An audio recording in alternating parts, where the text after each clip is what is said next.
Bom, o capítulo de número 12 de Apocalipse, vamos fazer a leitura do texto. Vamos ler todo o texto, depois a gente vai relendo e comentando a respeito. Diz assim: viu-se grande sinal no céu, a saber, uma mulher vestida do sol, com a lua debaixo dos pés e uma coroa de 12 estrelas na cabeça, que, achando-se grávida, grita com as dores de parto, sofrendo tormentos para dar à luz. Viu-se também outro sinal no céu, e eis um dragão, grande, vermelho, com 7 cabeças, 10 chifres, e nas cabeças 7 diademas. A sua cauda arrastava a terça parte das estrelas do céu, as quais lançou para a terra, e o dragão se deteve em frente da mulher, que estava para dar à luz, a fim de lhe devorar o filho quando nascesse. Nasceu-lhe, pois, um filho varão, que há de reger todas as nações com um cetro de ferro, e o seu filho foi arrebatado para Deus até ao seu trono. A mulher, porém, fugiu para o deserto, onde havia Deus preparado lugar para que nele a sustentem durante 1260 dias. Vamos parar por aqui, depois a gente continua na leitura. Mais umas coisas importantes de se dizer é o seguinte: do capítulo 12 até o capítulo número 14, nós iremos ver de maneira muito clara uma luta ainda mais acirrada entre o próprio Cordeiro, o próprio Cristo, e também as forças do mal. Elas vão aparecer agora de maneira bem objetiva, né? E quando nós lemos o capítulo 12, versículo de 1 a 5, nós lemos a respeito de quê? Do nascimento de Jesus Cristo, né? Nós lemos ainda agora, né, o capítulo 12, versículos de 1 a 6. Né? Então, nesses versos, nós vemos o quê? O nascimento de Jesus Cristo. Vocês lembram que nós falamos que todas as sessões do Apocalipse, são 7 sessões, cada uma delas conta toda a história da era da igreja, desde a vinda de Cristo até a sua segunda vinda. Então, é o que nós vamos ver outra vez a partir do capítulo de número 12, entendeu? São 7 sessões e elas se repetem. Nós vimos também uma outra coisa interessante, que nós estamos na metade do livro. Existem também duas divisões, né? Uma divisão forte aqui, capítulo 1 até o capítulo 11, é a primeira grande divisão. E a segunda grande divisão, capítulo 12 até o capítulo número 22.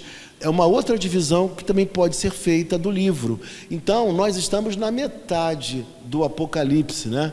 É o que nós estamos enfrentando aqui. Então, o capítulo 12, ele começa uma nova sessão, tá? As grandes personagens que surgem em oposição a Cristo e a sua igreja aparecem justamente no capítulo de 12 a 14, né? Aparecem aqui. Quem são elas? O dragão, a besta que sobe do mar, a besta que sobe da terra, Babilônia, os homens que têm a marca da besta. Então, todos eles vão aparecer agora de maneira muito clara, muito forte, entendeu? As visões que se seguem mostram o que acontecerá a cada uma dessas forças anticristãs. Bom, aqueles que têm a marca da besta, nós vamos ler nos capítulos 15 e 16. A Babilônia prostituta e as 2 bestas, capítulo 17 a 19. E o dragão, capítulo 20 ao capítulo de número 22, tá?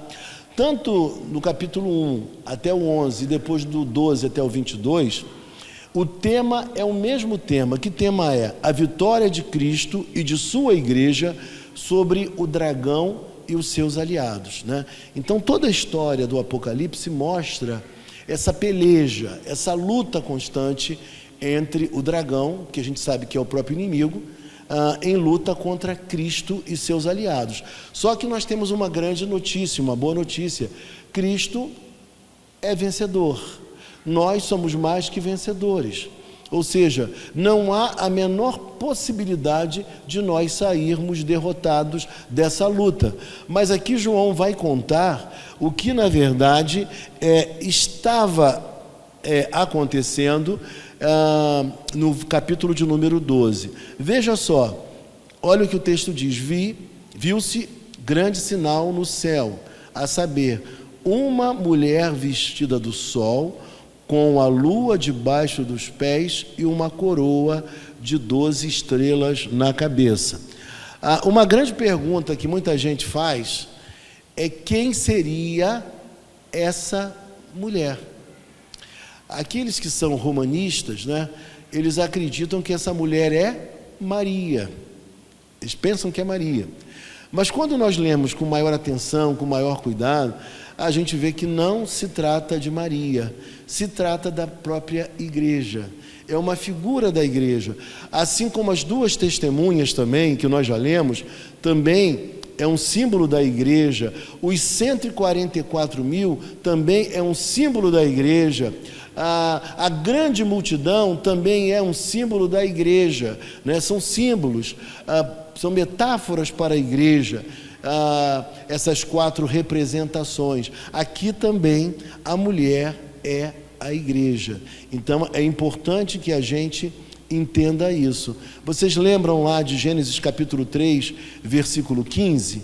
Vamos ler lá, Gênesis 3,15.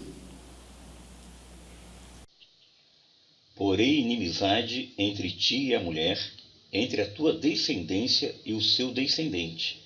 Este te ferirá a cabeça e tu lhe ferirás o calcanhar.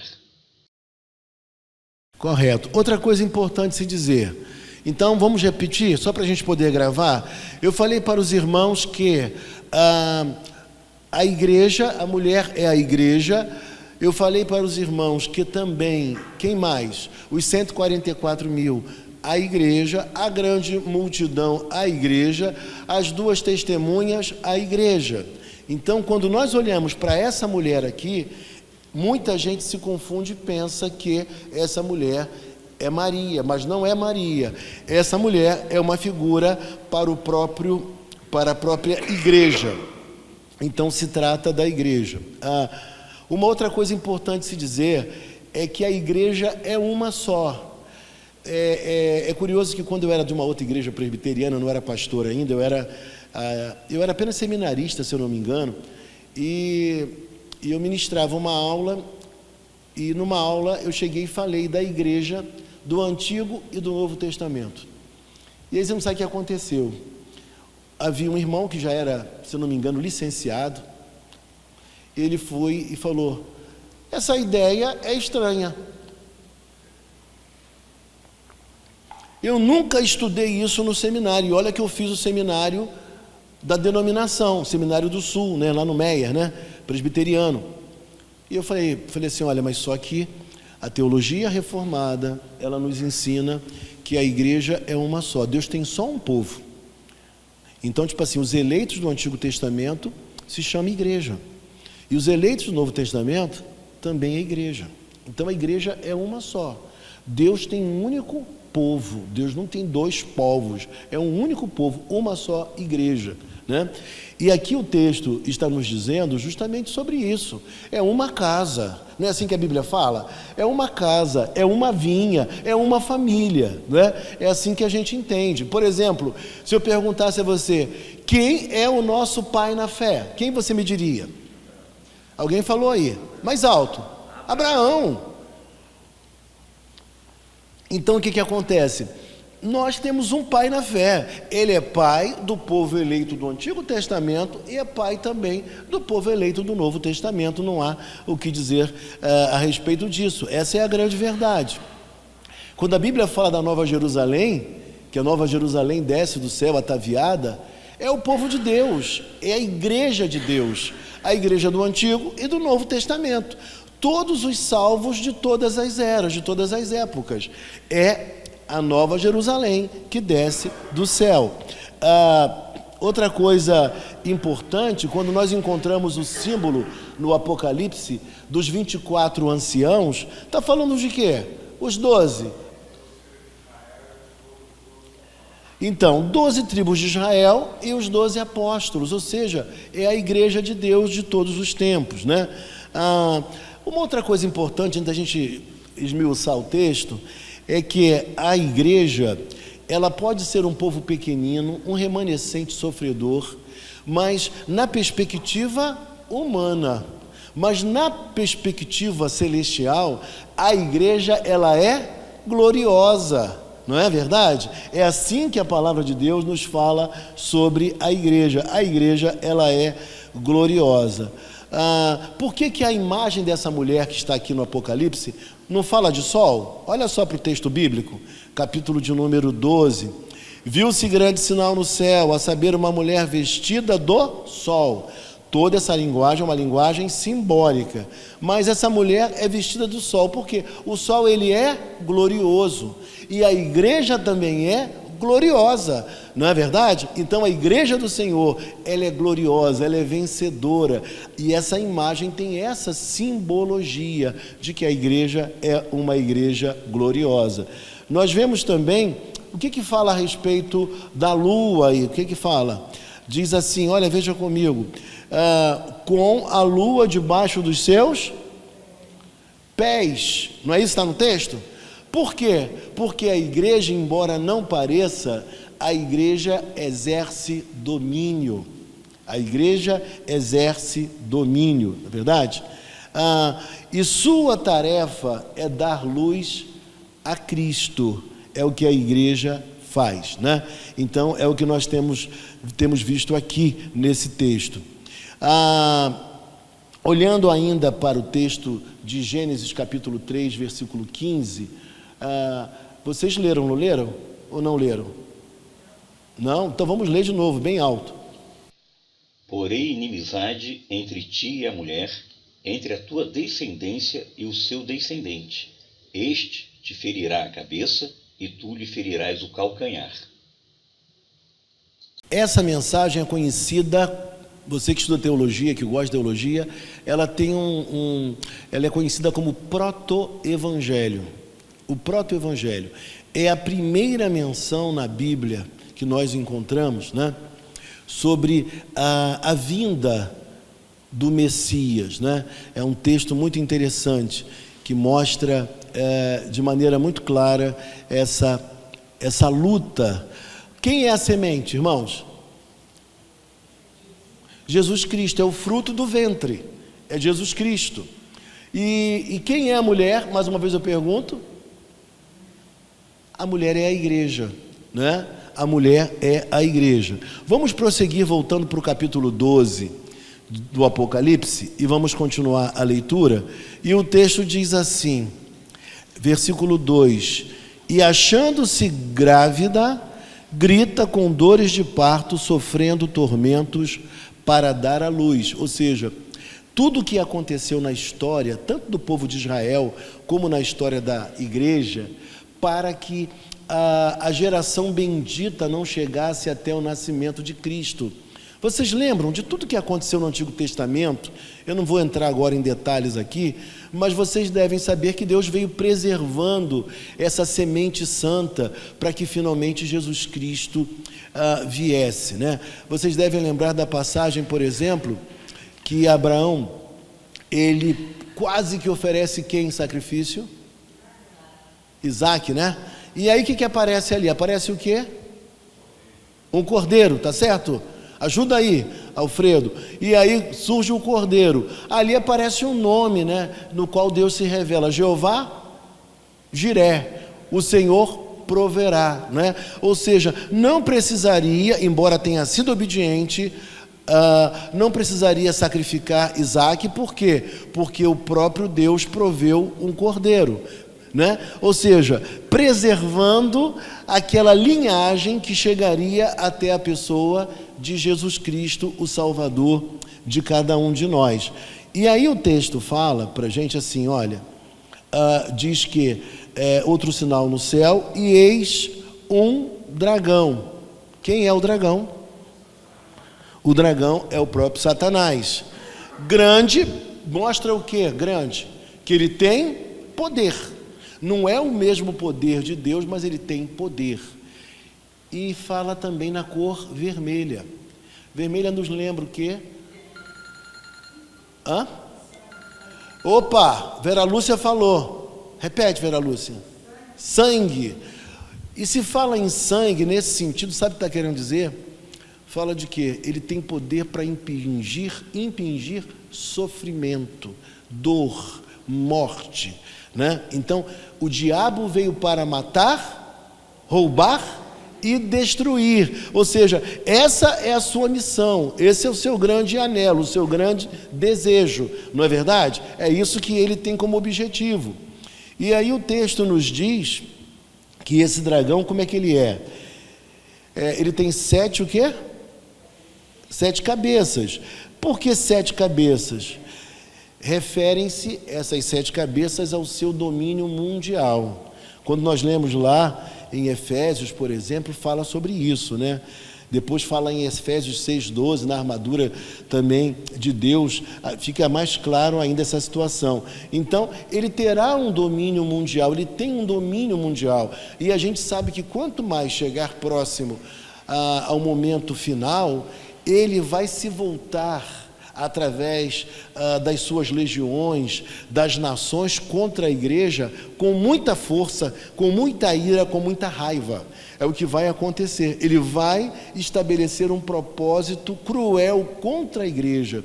Os valores de Deus não serão mais os valores da sociedade.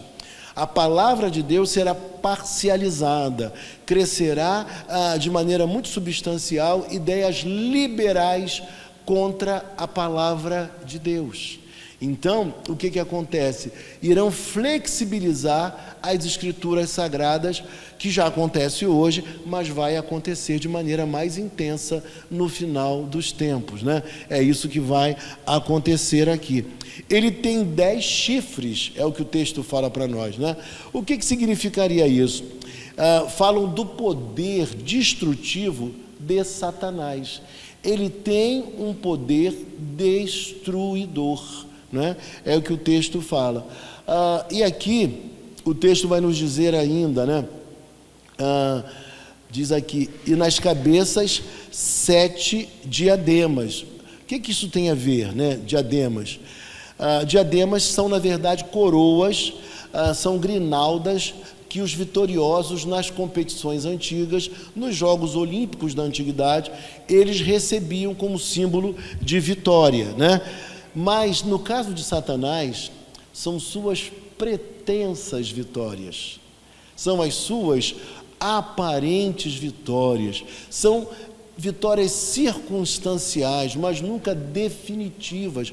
A nossa vida pertence a Deus, ainda que nós sejamos martirizados pelas hostes do mal, nós ressuscitaremos para viver em Cristo a nossa eternidade, numa vida muito gloriosa. Então nós não temos o que temer, nós não precisamos ficar demasiadamente preocupados em relação a isso. E aí o texto diz assim: a sua cauda arrastava a terça parte das estrelas do céu, as quais lançou para a terra. Eu pergunto a você, o que são essas estrelas do céu? Opa, que maravilha! Olha como é que a igreja está interpretando bem, hein? Está vendo? Então, o Alfredo respondeu lá atrás prontamente, são os anjos.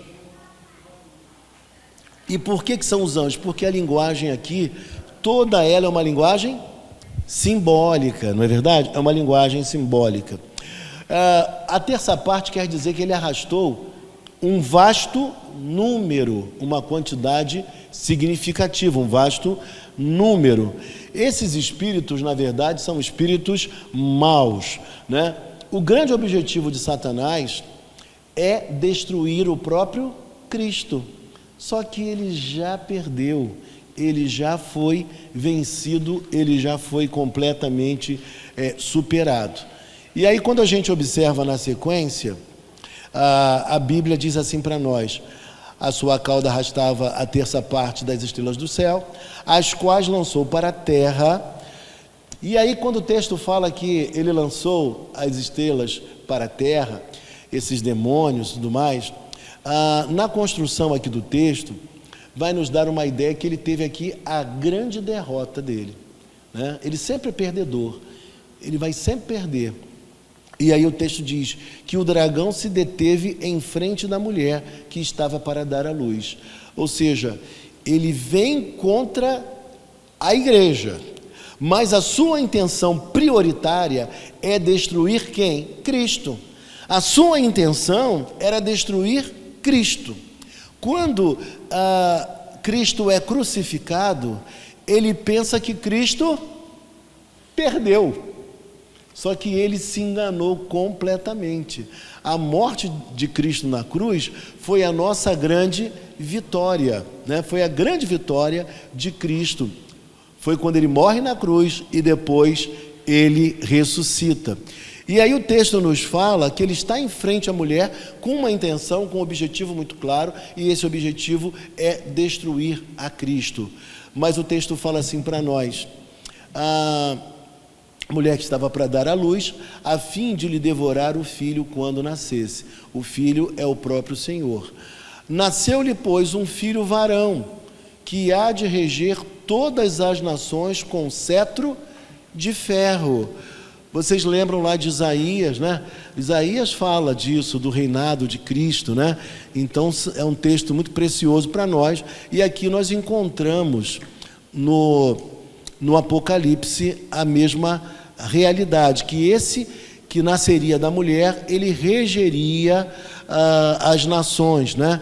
Com cetro de ferro, e o seu filho foi arrebatado para Deus até o seu trono. O que está falando agora para a gente? Está dizendo que ele, na verdade, ele foi arrebatado para o céu. Foi quando Cristo foi assunto aos céus, tá? Ele ascendeu aos céus, e o que aconteceu com ele? Ele foi entronizado, né? Então, quando da sua morte e a sua ressurreição, Cristo agora está entronizado, ou seja, Satanás perdeu.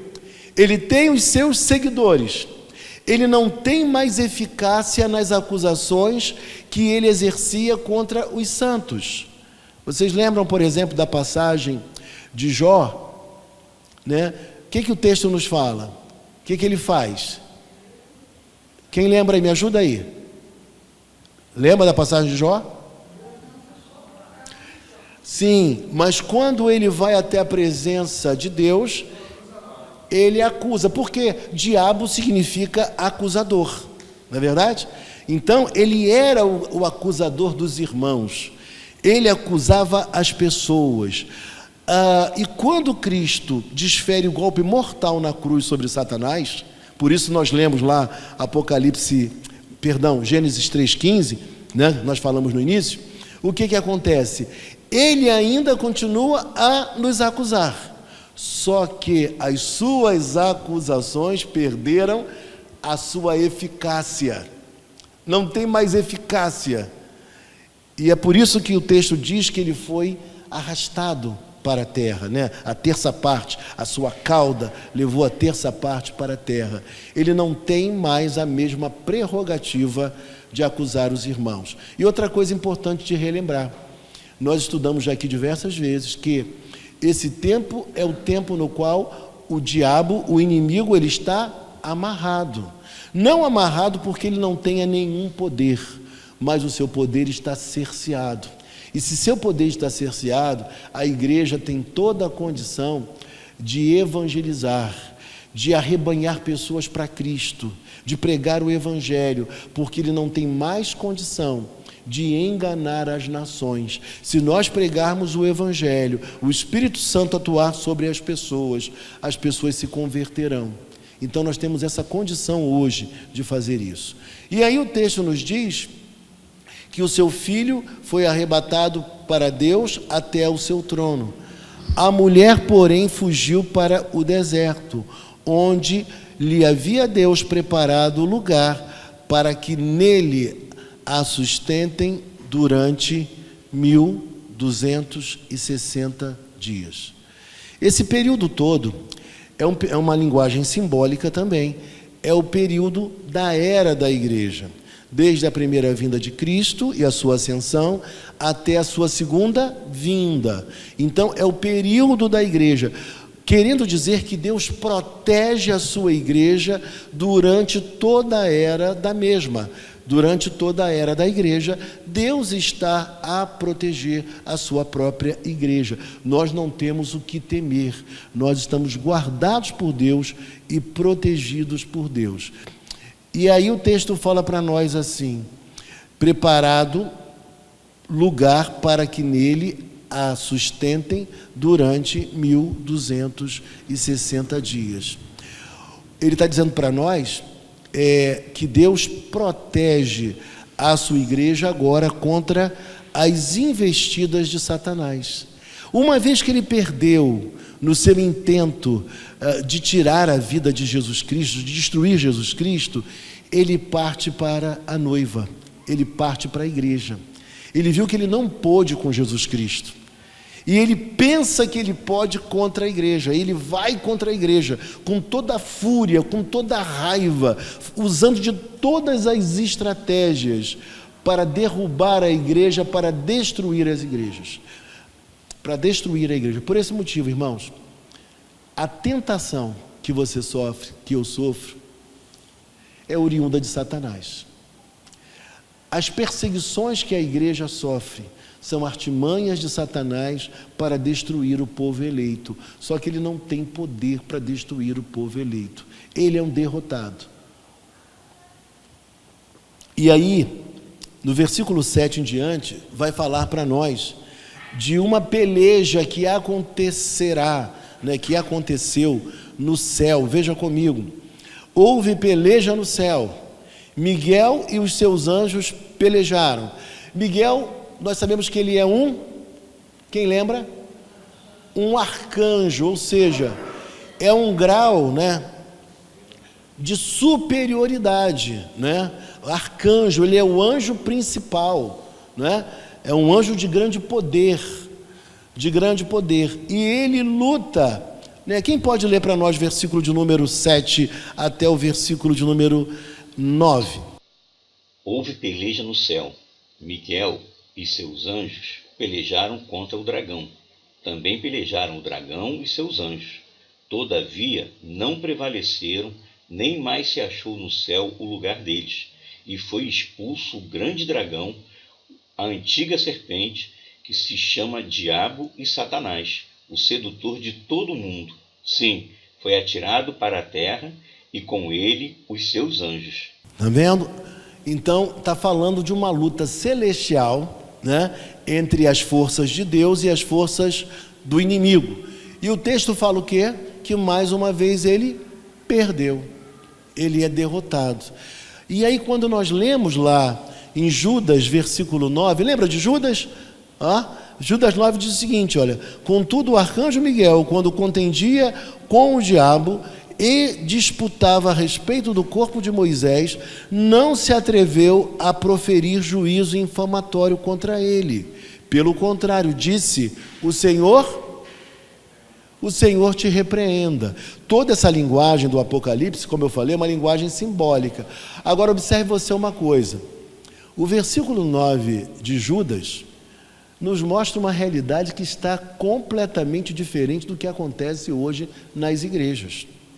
Vocês já devem ter visto igrejas que às vezes as pessoas estão realmente endemoniadas, em alguns casos não estão endemoniadas, elas estão com algum tipo de problema psíquico, E as pessoas, os líderes, os pastores, fazem o quê? Começam a chamar entidades sobre a cabeça da pessoa numa pretensa libertação. E aí sabe o que acontece? A pessoa passa mal, acaba caindo, e eles começam a chamar aqueles nomes horrorosos sobre a vida da pessoa. É um constrangimento horrível. Eu já contei para vocês que tinha uma senhora que era muito simpática a mim, e eu sempre convidava ela para a igreja, ela sempre dizia que não iria.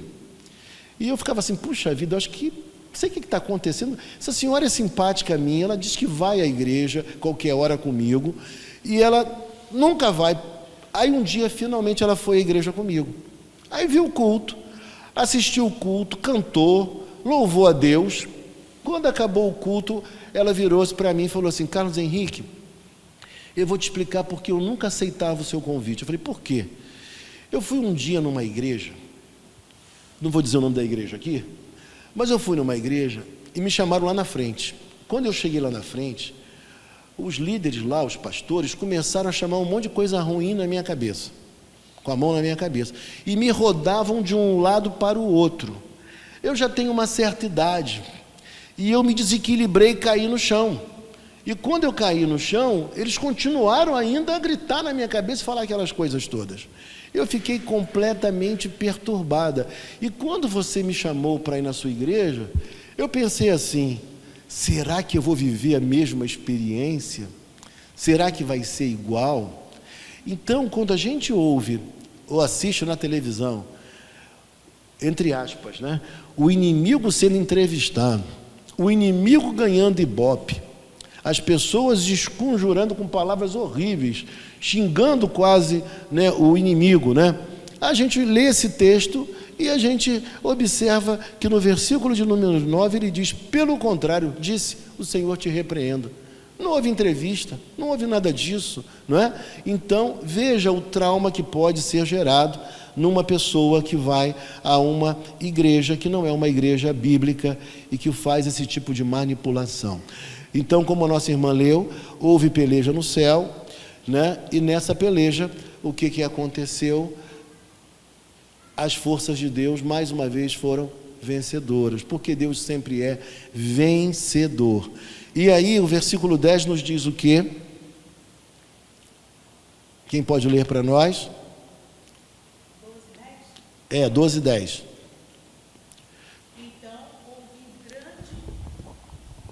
Então ouvi grande voz do céu proclamando: agora veio a salvação, o poder, o reino do nosso Deus e a autoridade do seu Cristo, pois foi expulso o acusador de nossos irmãos, o mesmo que os acusa de dia e de noite diante do nosso Deus. Então, gente, o que nós falamos anteriormente? Não há mais eficácia nas acusações de Satanás. Nós temos um advogado poderoso, que é Jesus Cristo, e não há pecado, não há culpa que Ele não possa nos perdoar. A única coisa que não é perdoada é o que? Quem lembra? O pecado contra o Espírito Santo, que é uma blasfêmia, né? Que é uma decisão verbalizada de romper completamente com Cristo.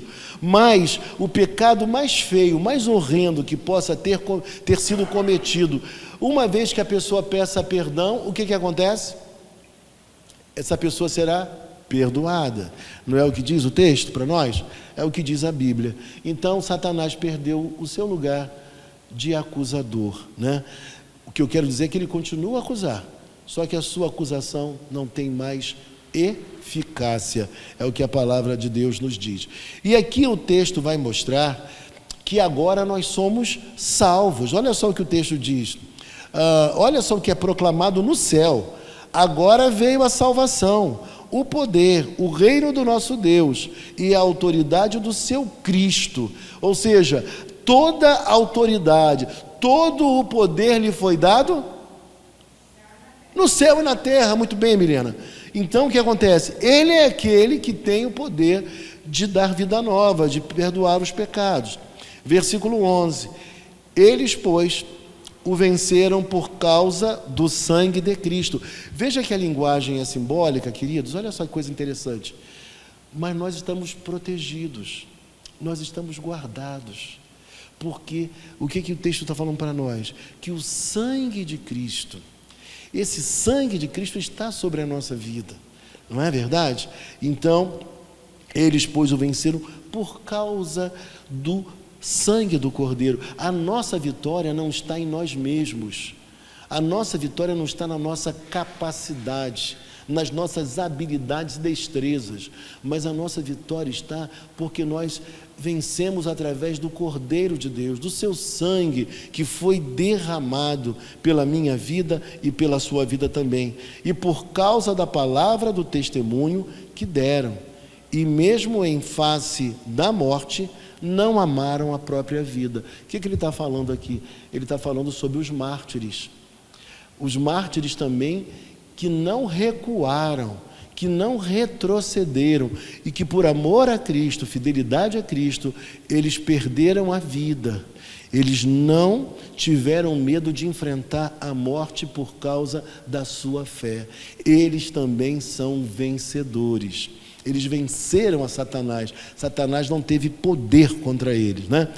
E aí, o versículo 12 fala de uma coisa maravilhosa. E para quem não gosta de festa, por isso, festejais, ó céus, e vós, os que neles habitais. Gente, está falando de festa, de alegria, de comemoração, porque a nossa vitória, ela é certa. A nossa vitória está garantida. O maligno não pode nos vencer nem nos derrotar. Nós somos protegidos, nós somos amados, nós somos escolhidos. Nós somos o que? Escolhidos em Cristo antes da fundação do mundo. Nós somos a pedra viva. Nós somos os eleitos de Deus. Então, toda essa linguagem bíblica mostra para nós que nós somos propriedade de Deus. 1 Pedro 2, 9 e 10 diz, né? Diz o que para nós? Quem lembra?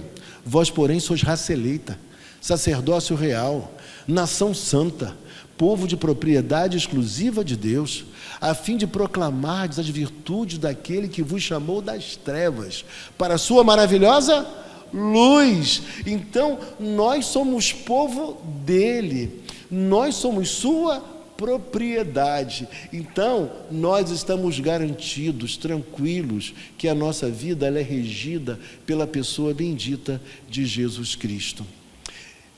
E aí o texto fala para nós: ai da terra e do mar, pois o diabo desceu até vós, cheio de grande cólera, sabendo que, o quê?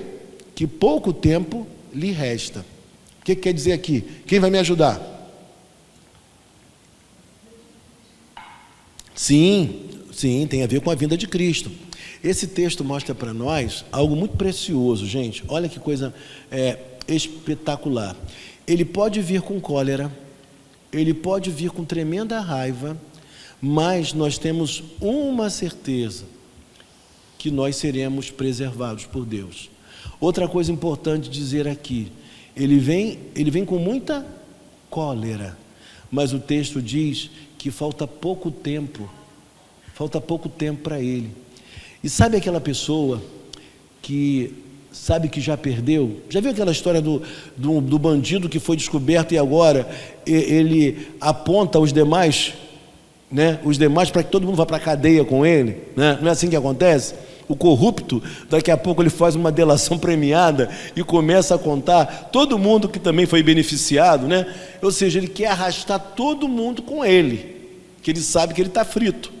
Da mesma forma aqui, o texto nos mostra que Satanás, ele sabe que os seus dias estão contados, que lhe resta pouco tempo. Então ele está empreendendo todos os esforços para levar o máximo de pessoas para o mesmo lugar que ele vai, o lago de fogo e enxofre, né? Ele quer arrebanhar pessoas, confundir pessoas através das suas artimanhas sedutoras. Então nós precisamos ficar em Cristo, nos firmar em Cristo, como disse o texto de hoje de manhã, permanecer nele, perseverar nele. E só para a gente finalizar, a leitura dos versos 13 a 17 diz assim: quando, pois, o dragão se viu atirado para a terra, perseguiu a mulher que dera à luz o filho varão. Repare comigo uma coisa, ele está dizendo para nós, ele não conseguiu vencer o Cristo, não destruiu o Cristo, ele não destruiu também o quê? Ele não venceu a batalha celestial, perdeu para Miguel e os demais anjos. E o texto nos fala também que ele se volta com muita ferocidade contra a igreja, né? Então, é o que o texto diz aqui: perseguiu a mulher que dera à luz o filho, ou seja, a igreja. A mulher é a igreja. Ele vai contra a igreja. Por isso, irmãos, eu digo a você, o quão difícil é ser igreja. O quão difícil é ser firme em Deus, perseverar em Deus, não abandonar a fé, vencer as pressões, as tentações, os aborrecimentos, porque tudo Satanás usa para nos destruir e para prejudicar a igreja. Então olha só como nós precisamos lutar, porque a nossa luta não é nem contra, mas contra quem? Os principados e potestades, não é verdade? Então veja só, às vezes até mesmo um dissabor com um irmão, um problema relacional na igreja, é usado por Satanás para jogar alguém para fora do campo eclesiástico, da igreja. Um desentendimento, uma conversa ruim, uma opinião diferente, tudo isso às vezes é usado. E quando eu vejo isso acontecendo, eu fico muito triste, porque eu vejo que muitos motivos que não são motivos fortes o suficiente, são motivos que estão levando muita gente para longe da igreja. E o que é pior? O pior é que uma pessoa às vezes sai de uma igreja e diz que vai para outra por algum aborrecimento. Aí sabe o que acontece? Daqui a pouco ela vai para outra e não se sente bem na outra. E aí fica com vergonha de voltar para a sua igreja de origem. E aí sabe o que acontece? Ela fica no meio do caminho. E no meio do caminho, sabe o que acontece? O inimigo aproveita e leva essa pessoa por caminhos tortuosos. Então esse deve ser o nosso cuidado. E aí o texto diz ainda: e foram dadas à mulher as 2 asas da grande águia, para que voasse até o deserto, ao seu lugar, aí onde é sustentada durante um tempo. Um tempo é 1 ano. Tempos e metade de um tempo, fora da vista da serpente. Ou seja, o texto está nos dizendo que Deus protege e Ele provê recursos para que a igreja seja protegida. Dá a ela asas, leva ela para um lugar certo, que aqui na linguagem bíblica é um deserto. E aí o texto diz ainda: então a serpente arrojou da sua boca atrás da mulher água como um rio, a fim de fazer com que ela fosse arrebatada pelo rio. Olha só, o que está dizendo aqui para a gente? Uma iniciativa visando destruir a igreja. Se a gente fosse entender literalmente, seria afogar, não é? Afogar. Então, algo contra a igreja, uma ação destrutiva contra a igreja. É isso que eu preciso entender. A terra, porém, socorreu a mulher. E a terra abriu a boca e engoliu o rio que o dragão tinha arrojado da sua boca. Ou seja, a igreja se superou, a igreja venceu mais uma vez. Irou-se o dragão contra a mulher. Olha como é que ele não desiste, ele tenta uma estratégia e ele tenta outra. E foi pelejar com os restantes da sua descendência, os que guardam os mandamentos de Deus e têm o testemunho de Jesus. Veja que a linguagem aqui deixa claro que essa mulher é a igreja. Está vendo? Porque o texto está dizendo: irou-se o dragão contra a mulher e foi pelejar com os restantes da descendência, ou seja, os cristãos. O descendente é Cristo, perfeito? O descendente é Cristo, é a semente. A descendência, quem?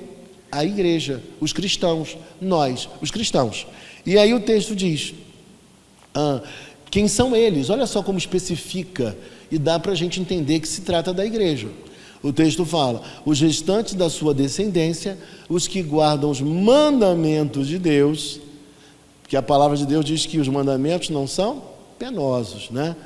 Então, aqueles que guardam os mandamentos de Deus. O ímpio guarda os mandamentos de Deus? Tem prazer nos mandamentos de Deus? Não. Quem guarda os mandamentos de Deus são os cristãos. E tem o testemunho de Jesus. Está falando de quem? De nós, dos cristãos, não é isso? E se pôs em pé sobre a areia do mar. Então, ele perdeu na tentativa de destruir o Messias, o Cristo. Ele perdeu na batalha celestial para Miguel e os seus anjos, os demais anjos. Ele perdeu contra aqueles que são os mártires da igreja, aqueles que foram fiéis até o fim, apesar de pagar com a própria vida. E também ele perdeu para a igreja. Embora tenha tentado, ele tenha insistido, mas ele perde para a igreja. Isso para nós precisa ter o mesmo entendimento que tinha para o primeiro século. Que entendimento é esse? Que a palavra de Deus quer nos mostrar que, embora aparentemente as coisas estejam fora do seu devido lugar, não é assim, as coisas estão no seu lugar. Embora a igreja aparentemente seja derrotada, a igreja não está perdendo a batalha. A igreja já ganhou. Satanás achava que quando Cristo morreu, ele havia vencido. Muito pelo contrário. Foi justamente ali que ele, na verdade, desferiu o grande golpe sobre Satanás. Então, nós temos a certeza absoluta que o sangue do Cordeiro está sobre a nossa vida e que quando o Senhor retornar, nós iremos nos encontrar com Ele nos ares e em seguida, em ato contínuo, não vai haver interregno, como pensam os dispensacionalistas. Nós retornaremos, estaremos com Ele para sempre e retornaremos para a inauguração de um novo céu e de uma nova terra. Viveremos com Ele eternamente. Delícias, prazeres, felicidades que nada nesse mundo é capaz de nos oferecer ou de nos trazer. Que Deus abençoe a todos, que nós tenhamos um restante de domingo cheio de paz, de esperança e com essa mensagem no nosso coração de que a igreja do Senhor, ela é vencedora. Cristo venceu e nós vencemos também. Que Deus abençoe a todos, rica e copiosamente. Em nome de Jesus.